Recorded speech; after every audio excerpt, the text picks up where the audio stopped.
कि भारतीय हुकूमत को अपना रवैया तब्दील करना होगा। जब तक रवैया तब्दील नहीं होगा, बलूचिस्तान में मुदाखलत खत्म नहीं की जाएगी, जो क्रॉस बॉर्डर टेररिज्म है वो इंडिया की तरफ से खत्म नहीं किया जाएगा, LOC की खिलाफ वर्जियां खत्म नहीं की जाएंगी, अपने एजेंट्स को यहाँ पर भेजकर और उनको यहाँ से इस्तेमाल करके पाकिस्तान के खिलाफ ये तखरीबकारी की जो कार्रवाइयाँ हैं ये खत्म नहीं की जाएंगी, तो बात आगे कैसे बढ़ेगी? अब पहली बात ये है कि मैं समी इब्राहिम साहब ने जो 2-3 अभी नुकात उठाए हैं, मैं वन बाय वन उनके साथ डील करना चाहूंगी। सर, सबसे पहले तो आप इतने सीनियर जर्नलिस्ट हैं, आप जर्नलिस्ट हैं, मैं जर्नलिस्ट हूँ, हम सारे पढ़े लिखे और समझदार लोग हैं। ये क्या न्यूक्लियर स्टेट है पाकिस्तान? ये आप बातें सर जो रेज कर रहे हैं ये आपके स्टेचर को नहीं जचती, मैं बड़ी माजरत के साथ कहती हूँ। आपको एक तो पाकिस्तान को ना ये जो हर दूसरे तीसरे दिन एक पता नहीं मतली उठती है कि हम न्यूक्लियर स्टेट है। सर, आप एक तावीज बनवा के ना सोने का और डायमंड्स में जड़वा लें कि हम न्यूक्लियर स्टेट है और हर किसी के गले में लटका दें, हर पाकिस्तानी के।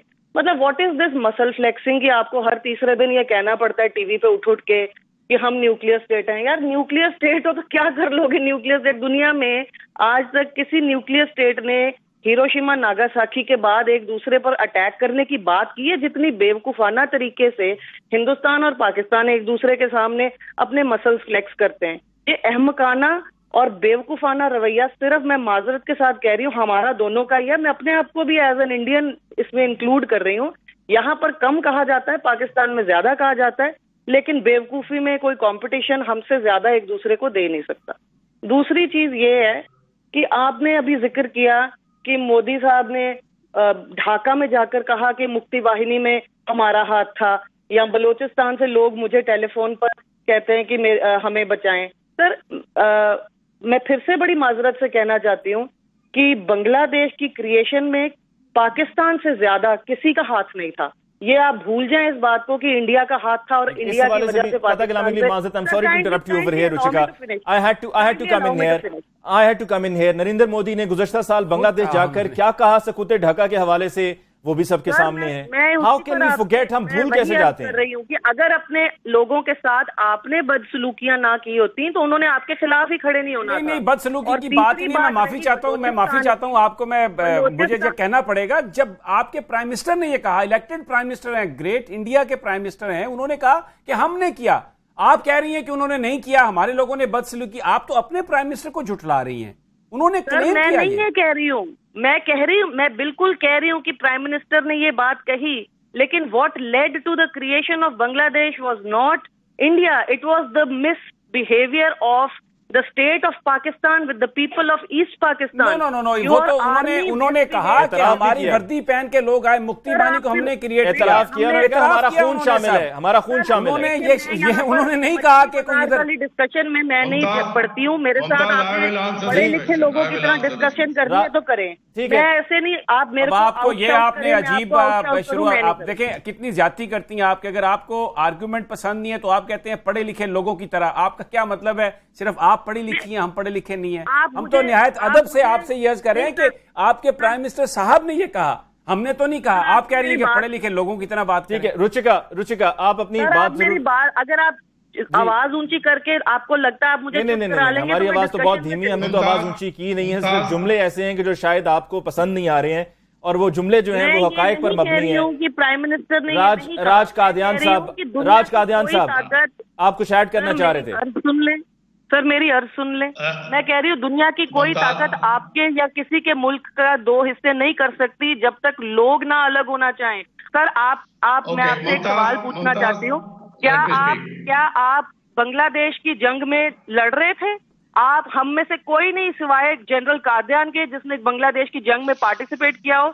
मैं उनसे कहूंगी कि आप अपने राज कादियान साहब बांग्लादेश की अगर बात को हम लेकर चलें, अभी तो हम खैर कोशिश ये कर रहे हैं कि मामला किसी तरह सुलझ जाए, कि हम सोल्यूशन की तरफ जाएं, लेकिन सोल्यूशन मुमकिन नहीं है, क्योंकि जैसे कि मैंने कहा है ना कि जी लेवल प्लेइंग फील्ड होना बहुत जरूरी है, बराबरी की सतह पर मुज़ाकरात का होना बहुत जरूरी है।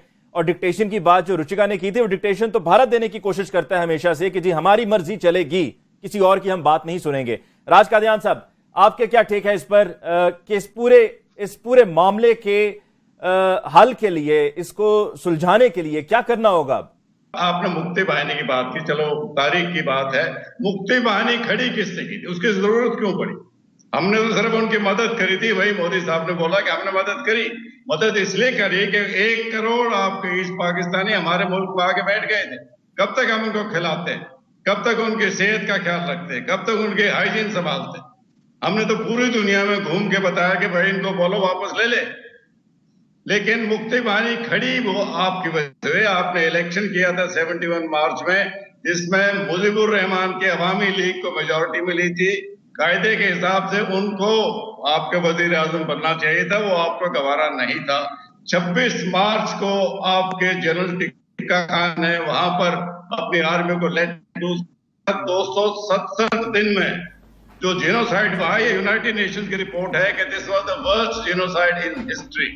तो बांग्लादेश की बात आप जितना कम करें, मैं समझता हूँ उतना ही बेहतर होगा। दूसरी बात, हम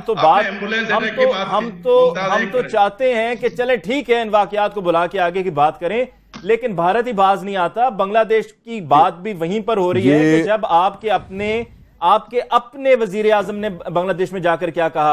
हमें इस्लामाबाद स्टूडियो से लेफ्टिनेंट रिटायर्ड अमजद साहब ने भी ज्वाइन किया है। अमजद शोएब साहब का बहुत बहुत शुक्रिया। मैं जरा बात करूं जी अमजद शोएब साहब, मुझे ये पूछिए, मैं ये पूछना चाहता हूं, मिसाल के तौर पे बांग्लादेश में कुछ डिससेटिस्फेक्शन थी, हमारा मुल्क था, हमने उनके कुछ एक्शन किया, इंडिया भी अपनी स्टेट्स में करता है। क्या एक हमसाये के नाते ये इनकी जिम्मेदारी थी, ये इनकी करतूत ऐसी होनी चाहिए थी कि ये उठ के वहां पे जाके तो इस तरह की बगावत फैला के और ये काम करते? अगर हम ये काम करें, कल सिख खड़े हो जाएं और हम जाके यही काम करें तो उनको कैसा लगेगा?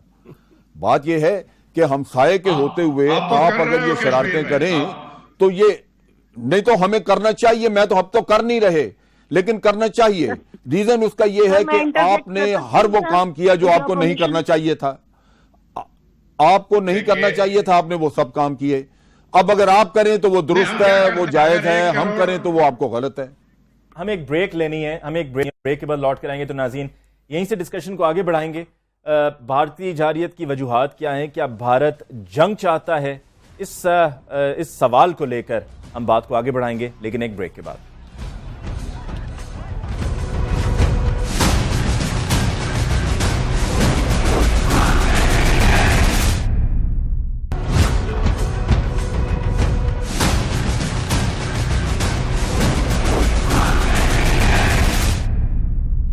नाज़रीन ब्रेक के बाद एक दफा फिर आपको कहते हैं खुशामदीद। वक्फे पे जाते हुए जो सवाल हमने छोड़े दिया था उसका जवाब हम लेते हैं। सबसे पहले हम राज कादियान साहब की तरफ आते हैं। राज कादियान साहब, ये सब क्या भारत की तरफ से इसलिए किया जा रहा है कि भारत चाहता है कि जंग हो?